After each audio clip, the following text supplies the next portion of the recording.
মানুষের মর্যাদা টাকায় বাড়ে না। আপনি সৈয়দ বংশের লোক, এটা দেখার আল্লাহর কোনো জরুরত নাই। আপনি বড় আলেম, এটা দেখার জরুরত আল্লাহর নাই। আপনি প্রধানমন্ত্রী, আপনি প্রেসিডেন্ট, দেখার কোনো দরকার আল্লাহ পাকের নাই। কোন পয়গম্বরের বাপ, কোন পয়গম্বরের মা, কোন পয়গম্বরের স্ত্রী, তাও দেখার দরকার নাই আল্লাহ পাকের। আল্লাহ পাকের কাছে মর্যাদা ইন্না আকরামাকুম ইনদাল্লাহি আতকাকুম। তোমাদের মধ্যে আল্লাহর কাছে মর্যাদা হচ্ছে সেই ব্যক্তির যে ব্যক্তি তোমাদের মধ্যে সব থেকে বেশি আল্লাহ পাককে ভয় করে। সুবহানাল্লাহ বলি।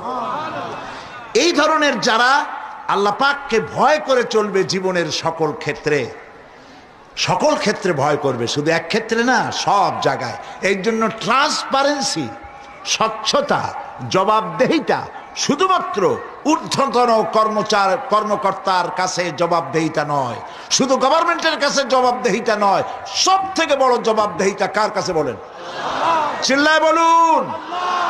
আল্লাহ পাকের কাছে জবাবদেহিতা সব থেকে বড় জিনিস। এই কথাটি মনে রেখে যদি আমরা চলতে পারি তাহলে আমাদের জীবন সুন্দর হবে, ভালো হবে।